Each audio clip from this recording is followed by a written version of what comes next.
Welcome to Plant Your Seed. I'm your host, Fred Ferris. On each episode, we share stories of how ordinary people have transformed their lives. Each story is compassionate, each story is authentic, and each story is a transformation. Here are the stories of the people who are changing our world by transitioning to a plant-based diet.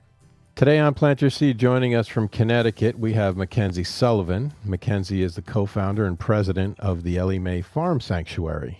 Welcome, Mackenzie. Thank you. I'm so happy to be here. Thanks for being here. I'm so happy to have you on Plant Your Seed.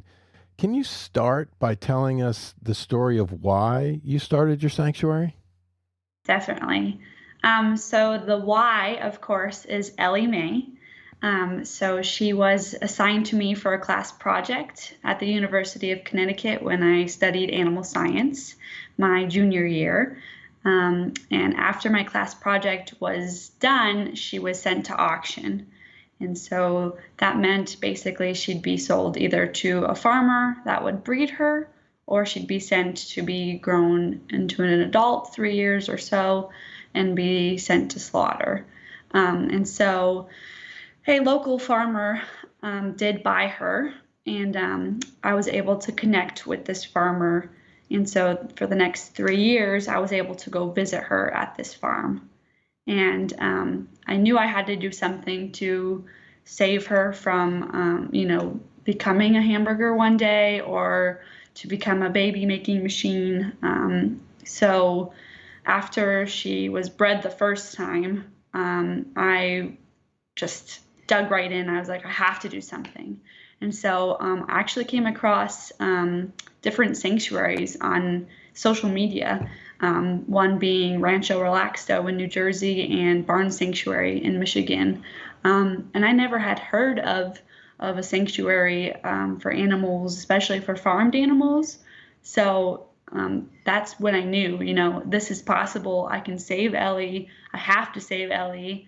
And so especially when her calf Zee was born, I knew I had to save both of them, and neither of them will ever be bred again, or be turned into a meal. So that's the why. Take us back to the auction. You're going to the auction. You have this relationship with Ellie Mae through doing all this studying with her. You get outbid. What was that feeling like? It was soul crushing. My heart was stuck in my stomach for days. Even like thinking about it, talking about it now is still difficult, even though I know she's safe and that, she's with me every day. It was one of the hardest things I've had to go through so far. The second that I knew I lost her, I had a massive panic attack in the middle of the auction. I was sobbing uncontrollably. I just panicked. I couldn't control it. And then before they had loaded Ellie up onto the trailer to bring her to the farm that she went to go live at, I just sat with her.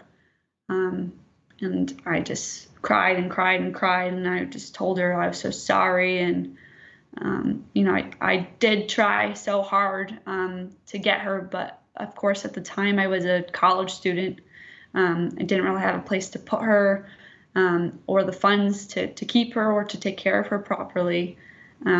So I just felt so hopeless at that moment, especially because at that time I didn't have a relationship with the farmer.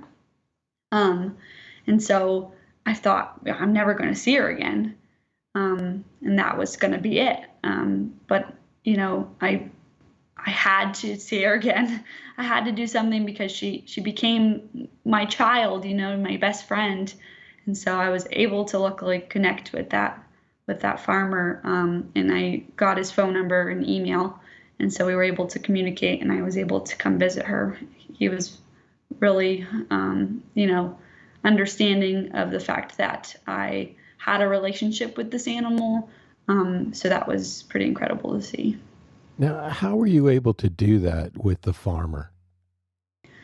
So, he never knew, how how much I think I loved Ellie Mae. Um, and he definitely didn't know at the time I was vegetarian, and later, soon after, I became vegan. And he never knew either of those things. And still doesn't. Well, maybe he does now if he follows our pages, but and so, I would message him every once in a while and just be like, hey, like, is it all right if I come and visit? And the first time I went out, I brought my mom with me, and so we went out and met him, for the first time, and then met Ellie Mae's new friends and everything like that. And then from there on, he just said, you're welcome anytime. And so I probably pushed my boundaries a little bit there, but I went every single weekend. He said I could. Right. And so I did. I'm really lucky that he let me do that, and be there for Ellie, and then future Zee. So it was really hard because it was almost like I was living a double life. I didn't want to necessarily lie to him, but I didn't want to tell him the full truth and not be able to go see Ellie. So You mentioned your mom went with you. What did she think of the whole idea? She's always been super supportive. We've rescued tons and tons of animals growing up. Of course, she thought I was a little crazy with a cow, because we didn't have land or a farm or anything growing up. And so I was going to be keeping her only on like a couple acres at my dad's house. My dad has a small farm not too far from us. And so, she thought, like, there's no way. How are you going to be a full-time college student, work on the weekends, and have a cow? So she, of course, was supportive because I'm not going to take no for an answer. And so if she was going to go against me, I'd be going back against her because I was a teenager. And so, yeah, she was super supportive and, wanted what was best for Ellie Mae as well as me. So. How much of a impact did it have on you emotionally? Oh, man. Well, especially being a teenager at that time, I was just about to turn 20, so I was 19, turning 20. Those couple years were the hardest, before I was able to save Ellie. Just because not only was I a young adult, but I was also graduating from college. I was also trying to figure out what I wanted to do with my future. And then I had Ellie Mae, who was my best friend, who I wanted to do anything for and somehow save. And I didn't have necessarily like the means to be able to bring her home anywhere, because I later moved to a condo. You can't keep a cow in your condo, unfortunately. And so those 2 years, my junior year and senior year of college, were definitely the hardest because I had no idea what I wanted to do after Ellie Mae, because I didn't know what I wanted to do in life. And so I needed to somehow make Ellie Mae a part of my plan. And I'm so fortunate to have, taken the path I did and be able to even have met Ellie Mae and then make a relationship with the farmer and then have him finally surrender them to me. I do really believe things happen for a reason. And despite how hard those years were emotionally, it is all worth it. And that's the most amazing part for me. What was it about Ellie Mae, as opposed to anything else that you had run into at the time, that changed you? I think first was I just spent so much time with her. I was down after class in the barns, and we weren't necessarily required to be there every day. They recommended a certain amount of like training sessions, to be able to then show the cows. So you'd halter break them. So you'd have to walk them on a halter or halter train, but that's not what I call it because you're most people are breaking the animal spirit. And so, meeting Ellie Mae, and, I treated her like I would any other companion animal of mine. We went really slow. You could tell how scared she was. She was only 3 months old. She's a baby. So I treated her like a baby. You know what I mean? I treated her like I would a dog, at the time, because I didn't really have a relationship with farm animals before her. And so we went really slow. Everything we did was really, slow, and, I didn't force anything. And I just tried to help her somehow understand that I didn't want to hurt her, and that, I didn't want to have to train her. And then I didn't want to have to make her do anything she didn't want to. And so I went down literally 6 days a week, and just did like 20 to 30-minute sessions with her, just so I wouldn't freak her out.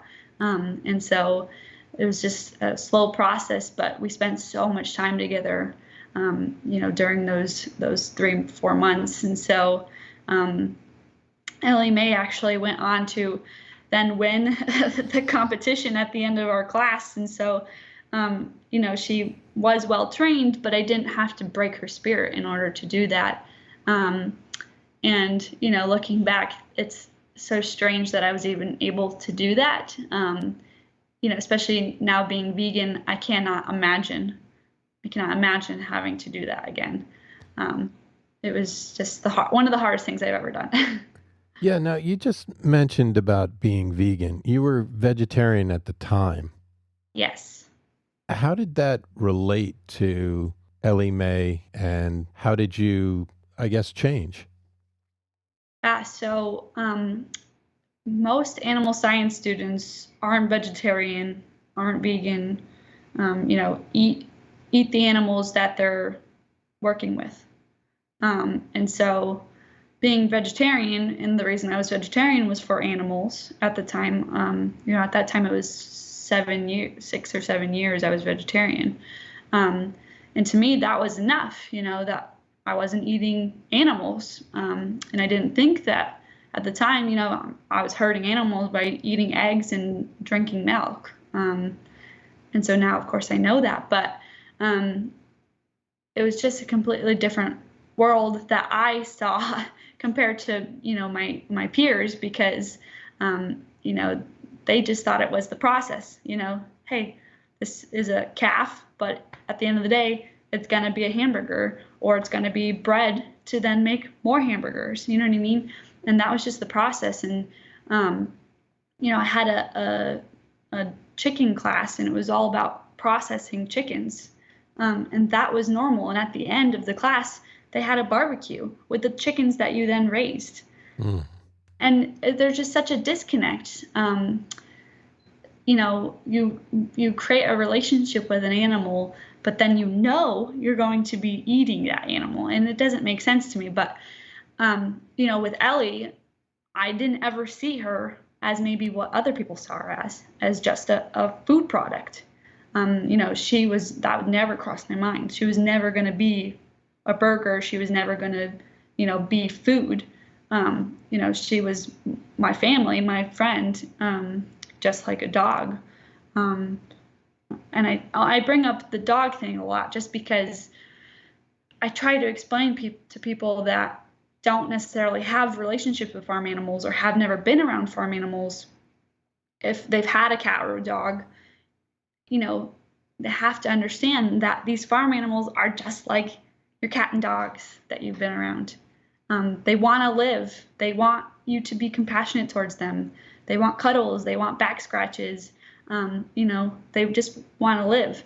And so that's why I bring that up so often. But so with Ellie Mae, just that never crossed my mind that she would be anything but just my family. So at UConn, they eat the chickens that they research, and then do they do the same to the cows? Luckily, no. But they do send, and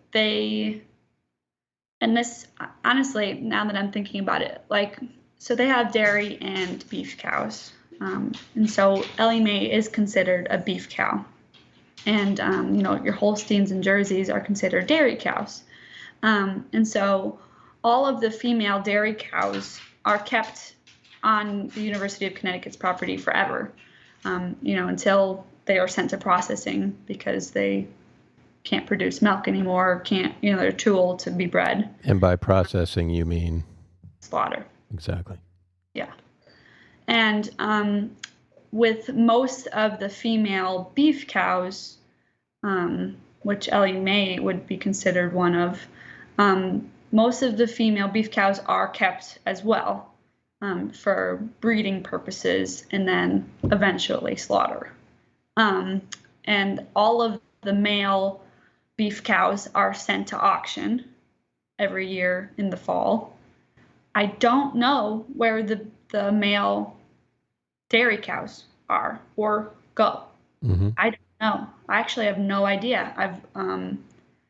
I've never looked into it further. I don't know why, but now I really want to do that. I'm assuming they must either be sold to other farms nearby or sent for veal.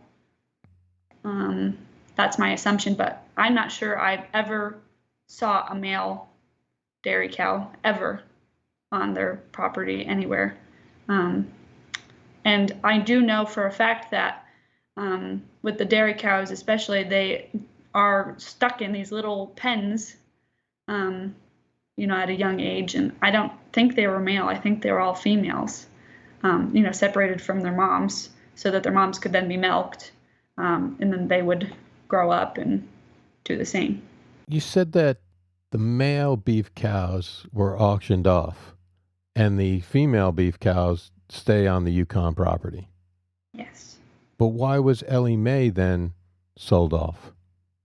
Exactly. So this is going back to how I believe things are meant to happen.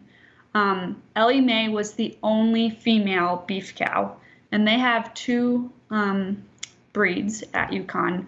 It's Black Angus cows and then Herefords, which is what Ellie is, the red and white. She was the only female of either that was sent to auction. And so the auction list came out, and I just looked and I was like, looking at my friends' animals and stuff that were on there, and Ellie Mae was on there. And I was like, oh my God, why?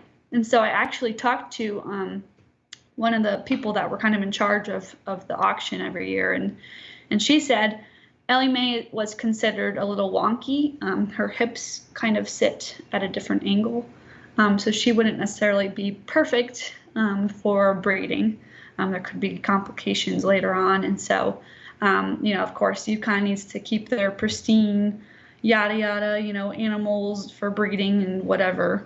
And so Ellie Mae just happened to be a little bit different and ended up being sent to auction. How did that make you feel when you're looking down the list and all of a sudden you're like, wait a minute, that's Ellie Mae? Because it's just numbers on the list. Right. Honestly, I was terrified because I had no idea what I was going to do, but then I knew I had to do something.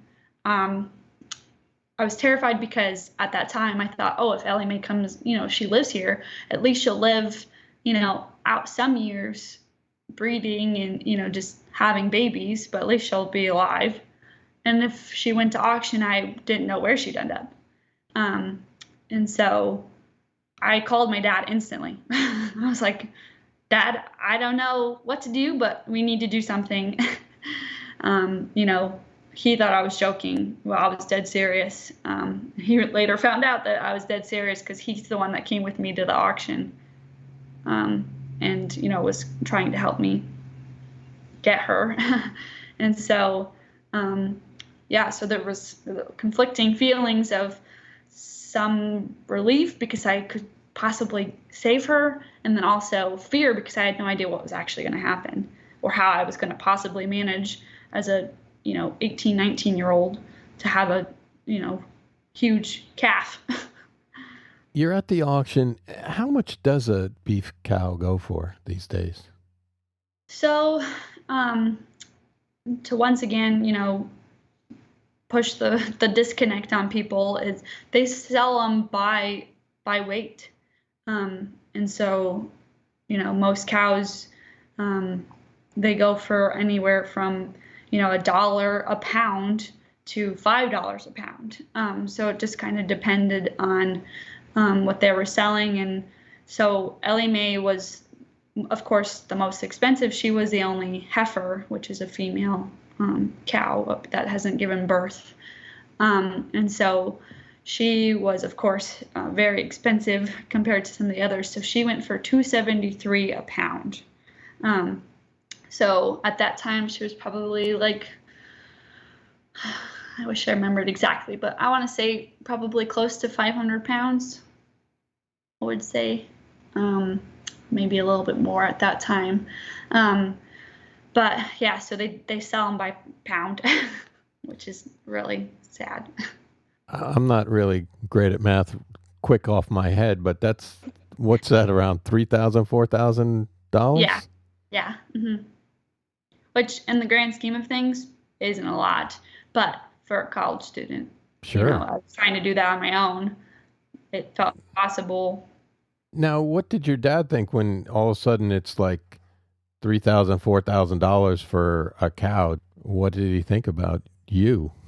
Yeah, so, we had done the math since we knew that it was, going to be by pound. And so I had my set price of I think it was $2.60 or something a pound that I could go. And so my dad was like, I'll throw in some money too, so we can do $2.70 or something like that. And so my dad was trying to be as supportive as possible, but also, knew I needed to do this on my own because he didn't want to necessarily purchase a $10,000 cow or something for his crazy, compassionate daughter. And so actually after we had been outbid by the farmer, he actually went and tried to negotiate further with that farmer.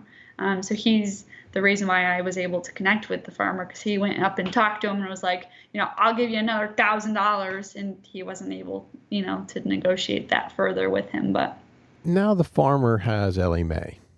Okay, you're visiting every weekend, but now the farmer decides to breed Ellie Mae. What's your reaction there? So at that time, I was then vegan.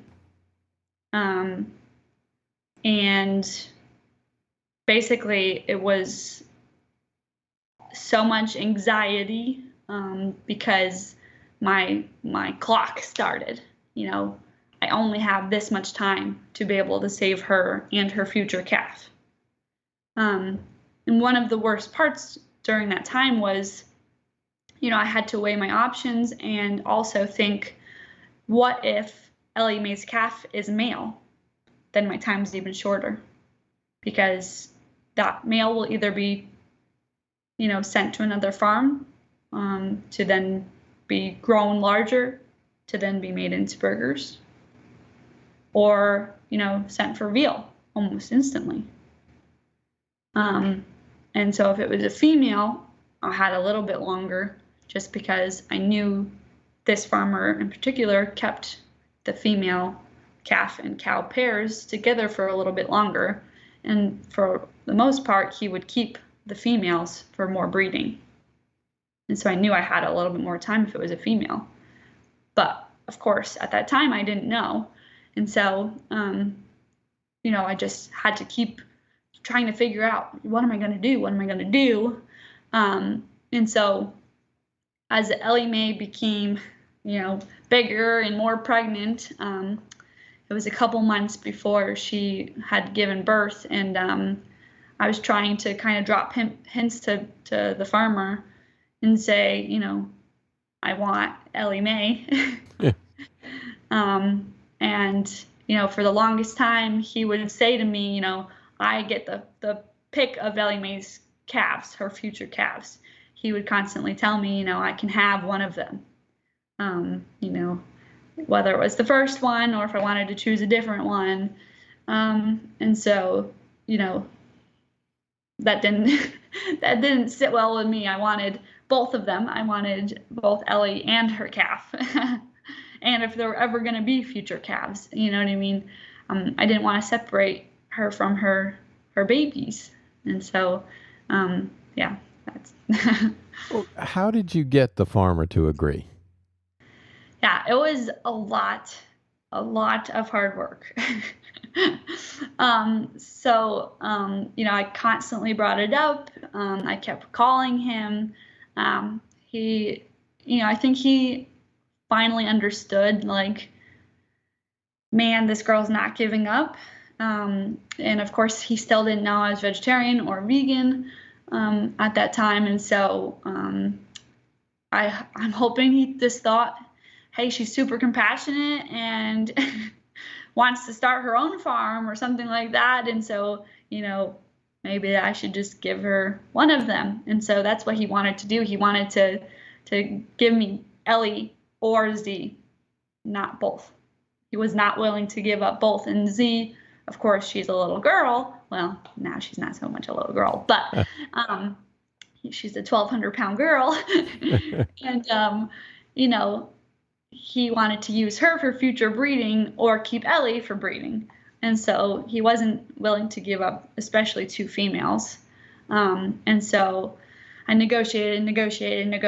And so, I would do things differently now, being fully vegan and knowing what I know now. But I did purchase Ellie Mae, and I did not purchase Zee. He did give Zee to me for surrendered her to me. But I did purchase Ellie, which now I would not be able to do, knowing, how that money could then go back into the system. For him to turn around and possibly, buy 2 more cows or something like that. But at the time, I wish I knew what I know now. But the way I do see it is, he kept her for 3 years and allowed me to visit her for 3 years. And so paying for her, I was essentially, paying him for taking care of her for those 3 years, which, maybe that's just to make myself feel better for doing it. But I like to be honest with people, and I'm, I would do things differently now, of course, but I did purchase Ellie, and Zee was surrendered to us. What would you do differently specifically? I wouldn't purchase either of them. I would have to negotiate a way for him to surrender both of them to us. Of course, we had a relationship, so he didn't charge me very much. I think it was like $800 or something like that for Ellie. I think that was about it. But, I wouldn't be able to purchase her the way I did, knowing that money would be able to then be used for other lives. And so, I've learned some more negotiation skills from other sanctuary founders. And I'd love to talk to Mike Stura from Skylands, because I know he's got so much in that head of his that could help me, save more lives. And so I would try my best to be reasonable with the farmer and just say, hey, I need them. You don't understand. I need these 2. I need Ellie Mae. I need her calf. And I'm hoping, that he would be able to just finally be able to see, this girl really does need them, and can't live her life without them. And so I'm hoping that, he would have eventually surrendered both of them to me.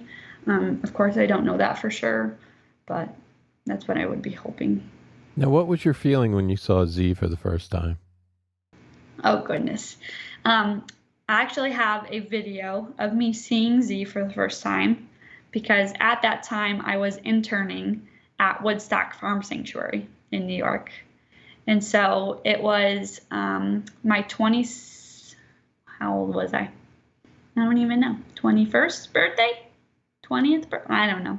It was my birthday. That's all I remember. I think it was my 22nd birthday. But anyways, it doesn't matter. So I woke up that morning. It was my birthday. I was at Woodstock Farm Sanctuary, and I go on my Facebook messages, and I have a Facebook message from the farmer. That's how we had communicated a lot. And he said he had commented on something and said, what did he say? Something like a Hereford heifer calf or something like that. But it was a picture of one of the cows or calves from Barn Sanctuary was what I reposted, and it's a Hereford steer. And so his name's Mike, actually. And so it was funny because I was like, no, this isn't a Hereford heifer, it's a steer. And he's like, no, Ellie Mae had a heifer, meaning a female calf. I was like, oh my, that's how you're going to tell me? So you learned over Facebook. Over Facebook. And so, of course, like, I'm crying. That's probably the most I've ever cried in my entire life, because the complete panic. And so I'm crying. And I'm in the middle of the cow pasture filling some waters at Woodstock. And, I instantly call my boyfriend because he's home. Billy, he's the co-founder of the sanctuary, and he, flies on over to the farm, and we're video chatting. And so, of course, I met Zee through video chat. But that night I drove home. And so the next morning, I got to meet her. And so Zee was either born September 16th, the night before my birthday, or the morning of September 17th, which is my birthday. So we might share a birthday, but we celebrate one day apart. There you go. Now, what about that day when you actually met Zee stands out to you? Oh, man. She was just so precious. I mean, she knew nothing yet. It was amazing. She knew that that's my mama.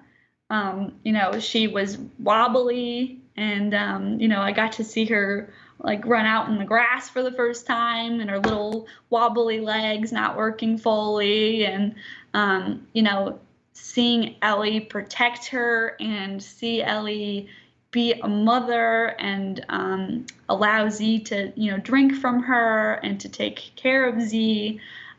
It was the most amazing thing to see in my life.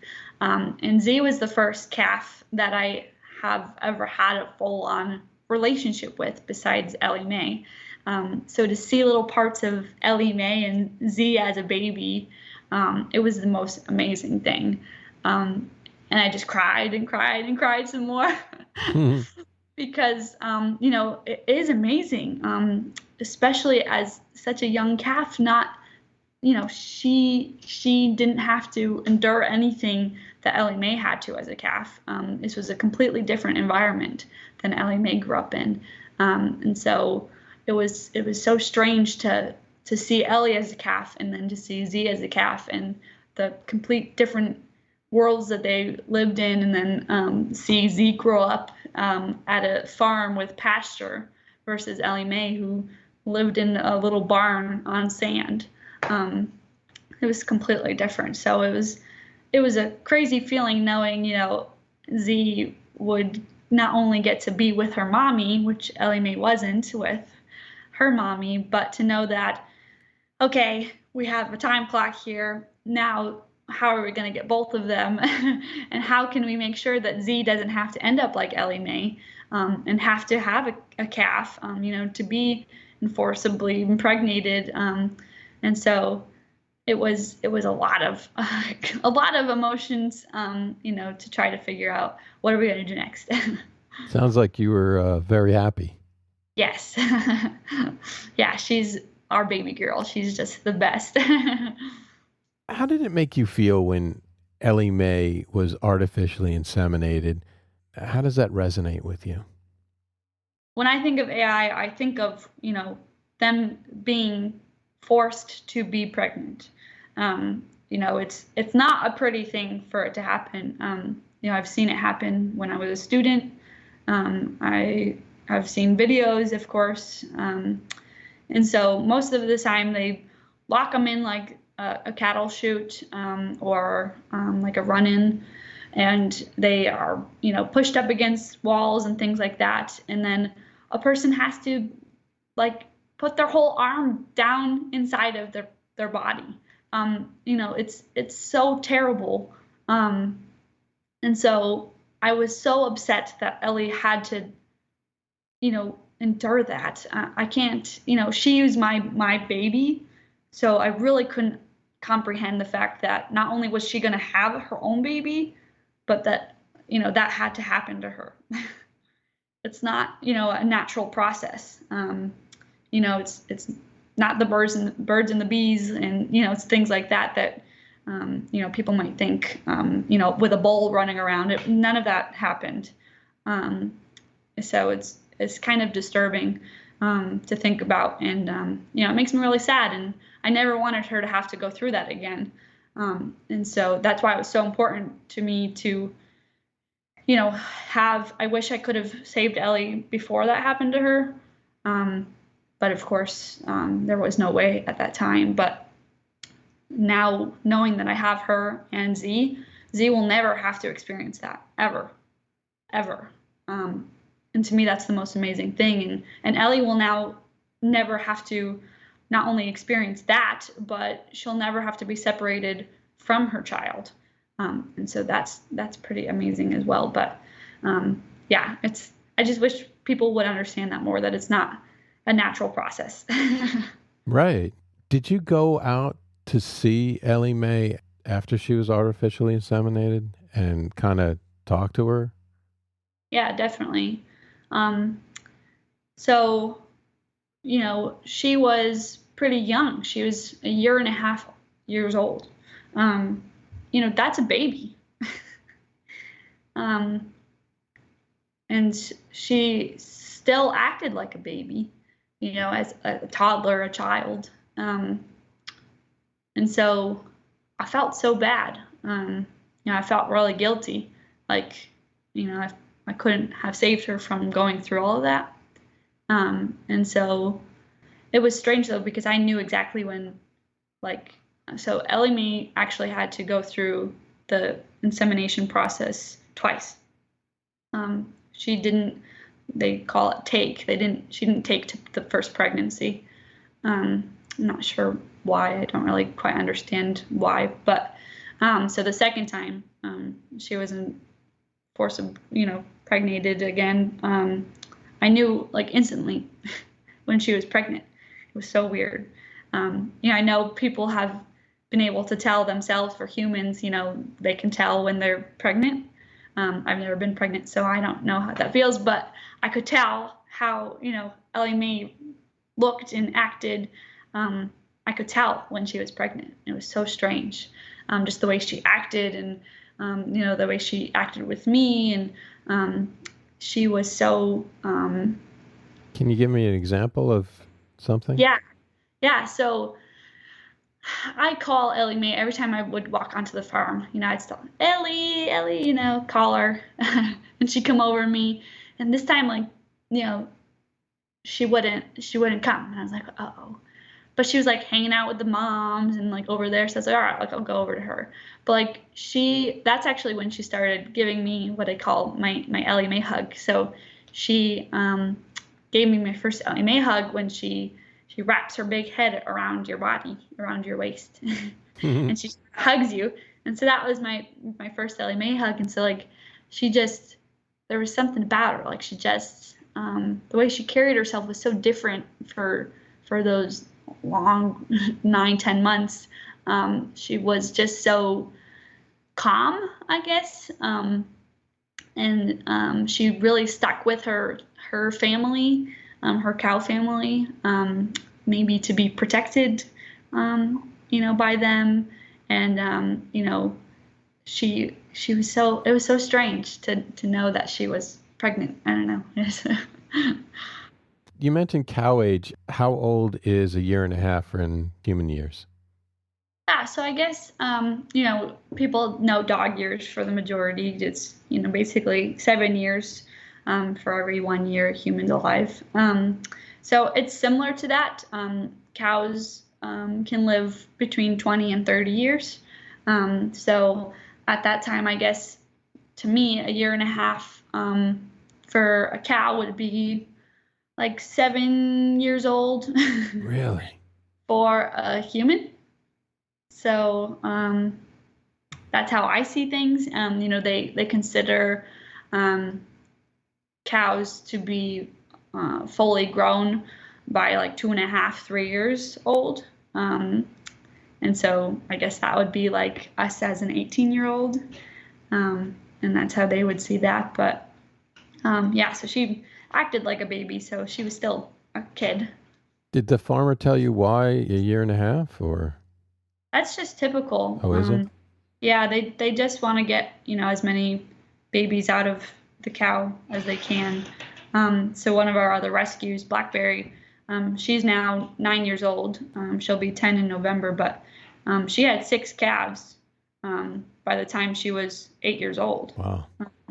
So, at a year and a half, she, or maybe even younger, got pregnant and had baby after baby after baby after baby until, she couldn't anymore. How does that work? Okay, it's a heifer. Yes. Which is a beef cow. The cow gets pregnant, has a calf. If it's a male, it's probably going to go somewhere or to fatten it up for slaughter or to become veal. If it's a female, it's going to be kept for breeding purposes. Right. Do they do anything with the milk, or like it's not like a dairy farm, or is it? Right. So it's where he had kept all his animals, he was doing it for beef. So he had mainly beef cows. He did have some dairy cows, typical Jerseys or Holsteins, the black and white ones. But he did not milk them. His only purpose was to get animals for cheap, for inexpensive, fatten them up as much as he could, and then send them to slaughter. Or if they were female beef cows, to breed, to have babies, to fatten up, to then slaughter or have more babies. Now, what's the difference between a dairy cow and a beef cow? Sure. So the main difference is size. So Ellie Mae, being typical beef cow, she's short and stocky. And so they're bred to be big and to, consume a lot and to basically get fat and, big, muscular bodies to then, of course, become beef, to become a burger or steak, whatever. Whereas a typical dairy cow are almost like horses in a way. They're skinnier, they're usually a little bit taller, and just the way that they're bred, they're milk-making machines. They usually are pumped with hormones and things like that, and just milked and milked and milked, and then have another baby so that they can be milked and milked and milked. And I'll just put this out there as well for people that don't know, which seems kind of silly, but dairy cows need to be pregnant and have a calf in order to produce milk, just like humans do, which some people don't know, and that's all right. But I'm just putting that out there, that they need to have a calf in order to produce the milk that you're then drinking or the cheese that you are then eating. So that's another calf that then's taken away from them to not then, basically breastfeed their child to make sure that you can have milk in your cereal or whatever. And so sometimes that's a misconception for people that don't understand, don't cows just produce milk? No, they don't. They have to be bred, and then their baby is taken away from them so that then they can produce more milk for, consumption, not for their calf. Yeah, it's terrible. It is. How far is that farmer from where you were? It's about 35 minutes, 40 minutes from where I lived. So you would go out every weekend to visit Ellie Mae? Yeah. Yep. Drive 35 minutes there, 35 minutes back, basically an hour to visit her every single weekend. Yeah. And you would just sit with her? Yeah, for hours and hours, sometimes the whole day. And most of the time, my boyfriend would come with me. And, not only Ellie Mae, but we were also able to befriend a lot of the other cows. And so it was sad because, we would see some of them come and go, and see some of them give birth and have babies and things like that. And we actually haven't been back to visit, even though we said we would visit all of them. And just because it's been so hard, we drove by once and saw them all out by the fence and stopped quickly. But it's really heartbreaking because, we can't save all of them. And it's, that's hard. And so it was nice, though, getting to kind of give those animals some compassion and love that they deserve too, as well as Ellie Mae. As far as your vegan journey, how did that start? I mean, you said you were vegetarian when you first started the program, and then you kind of got to know Ellie Mae. When did you change to a vegan diet, and how? Yeah, so after I graduated college, I kind of had to figure out, all right, I'm in love with Ellie Mae. How can I save her? How can I use my college degree possibly, to save her? And so I was lucky. I think it was May or June of 2018. I, began doing some research, and that's when I came across the fact that sanctuaries existed, and that most of them were vegan sanctuaries. And so I got to dive into the world of what plant-based, what veganism was, why were people vegan? Wasn't I doing enough just by not eating animals? I thought the same thing. Oh, cows just make milk, and chickens just lay eggs. And so I had seen a video specifically of dairy cows, and I saw babies being taken away from their mothers, hours sometimes after they gave birth, and seeing those mothers cry out for days sometimes for their baby, and to see that baby then cry for their mother because they are separated and they don't understand, and they're not able to do what's natural for them to be with their mom, to drink from their mom. Instead, they're just milked by a machine, and the babies are given formula.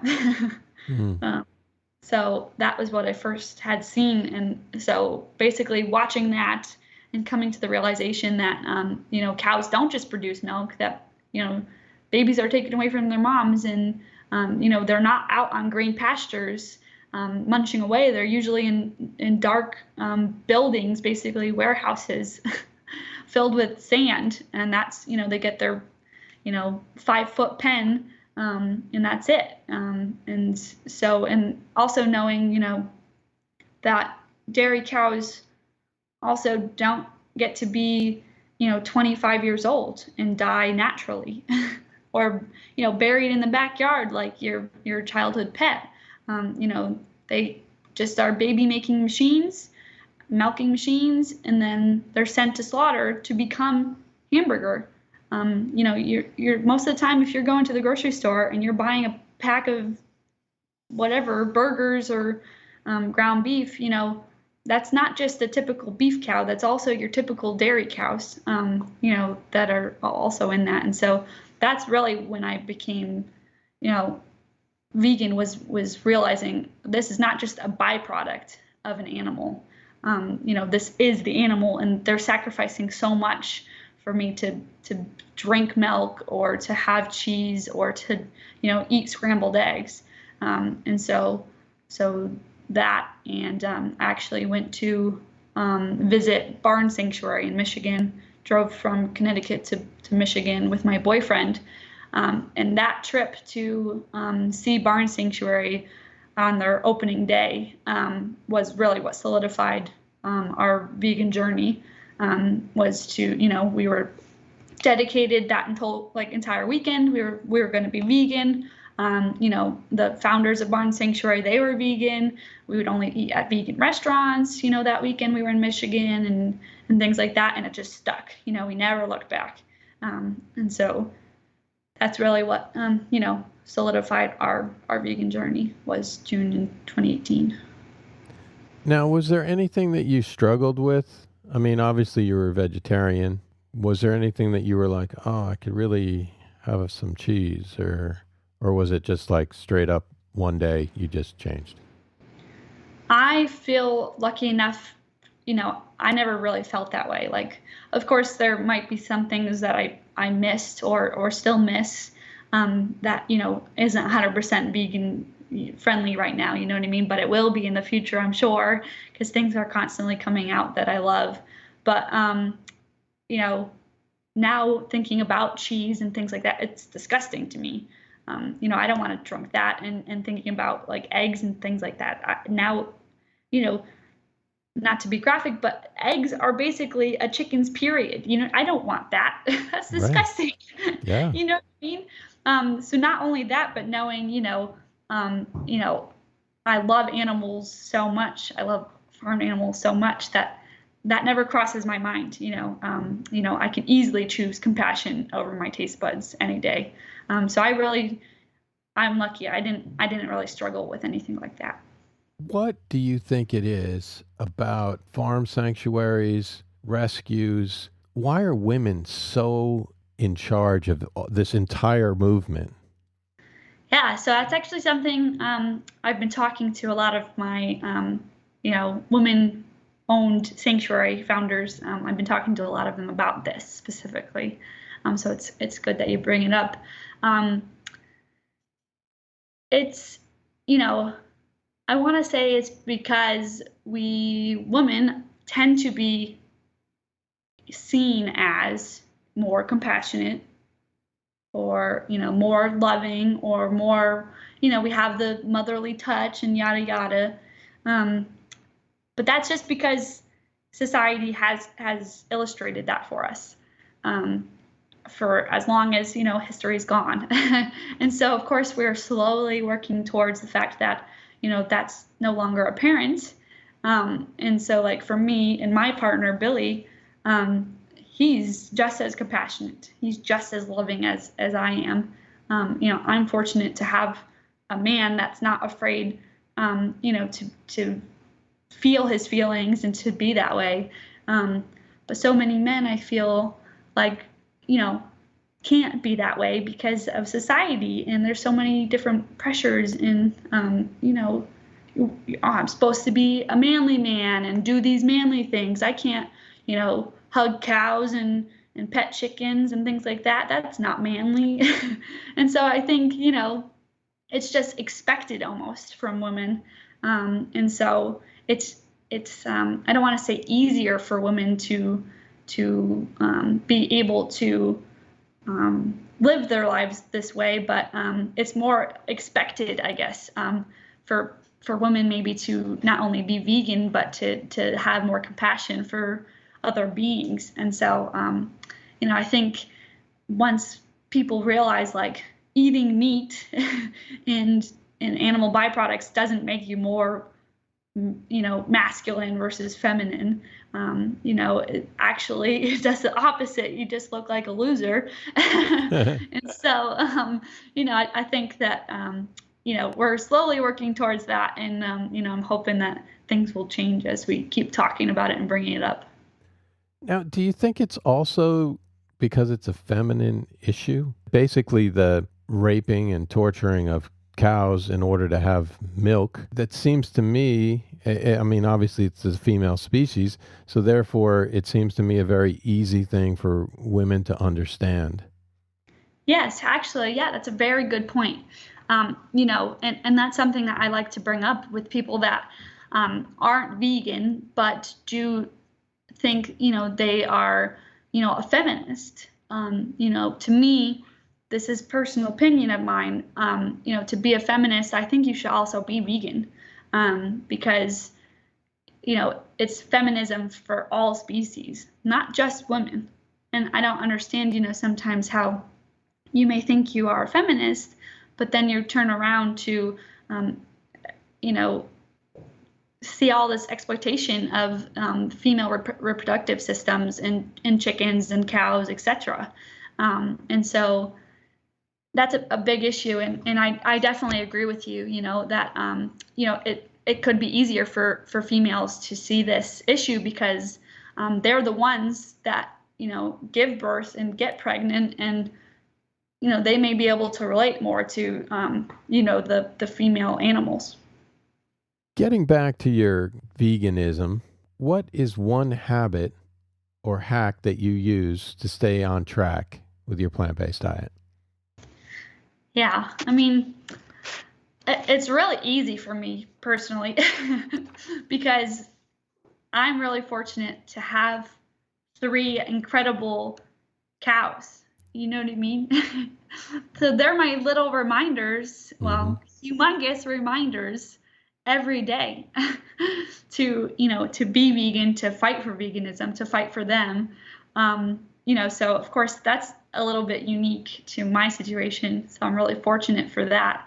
I also think, it's important for people to bear witness to animals, especially if they're vegan for the animals. That's a good reminder as to why you're vegan, is to witness, what they're having to go through, and if you're vegan, for your health or for the planet, do things that remind you why you're vegan in the first place. Just make it yourself aware, watch documentaries, read up on the latest books, just be informed, to remind yourself and stay vegan.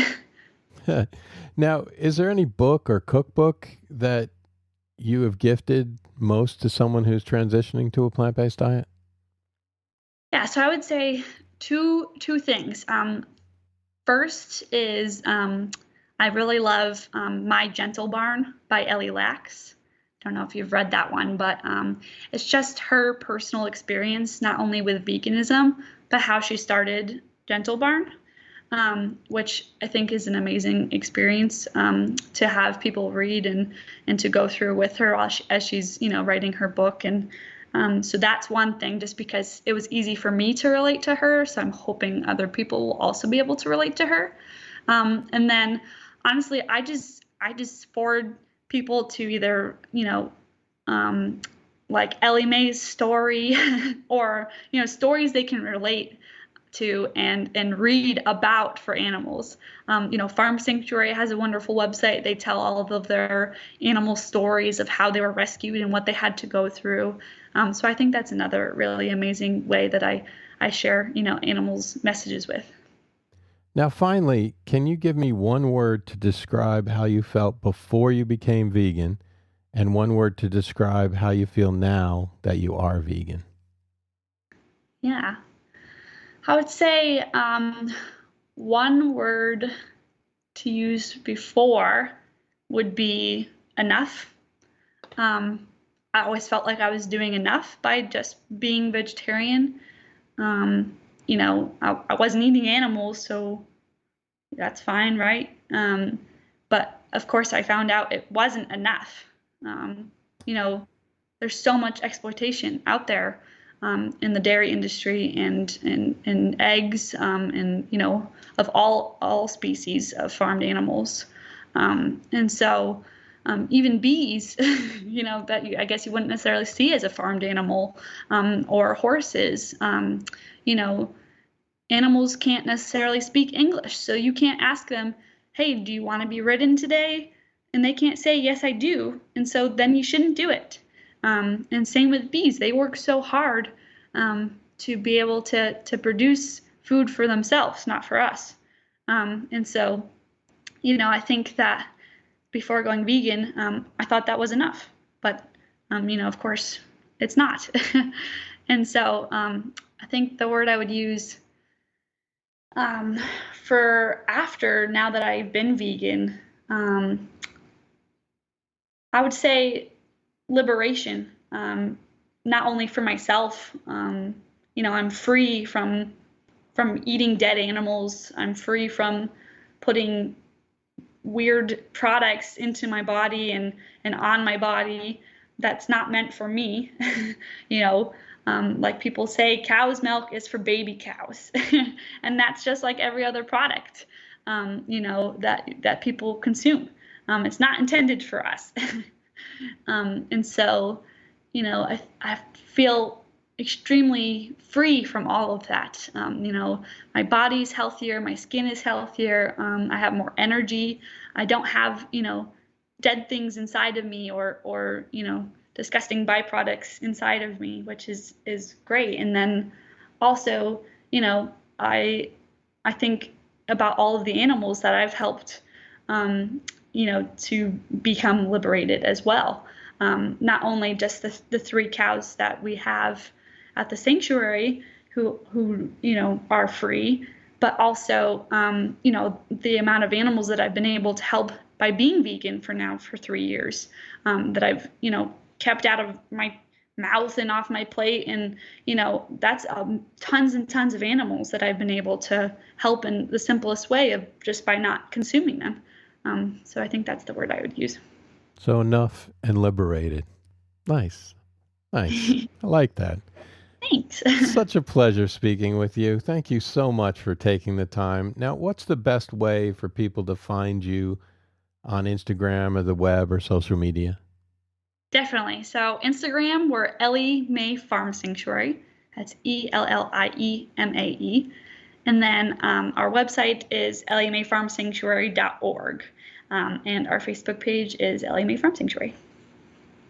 Thank you so much for being here. I really appreciate it. Thank you so much. It's been so much fun, Fred. I really appreciate it. Hope you are inspired by this story. And remember, it's never too late to plant your seed.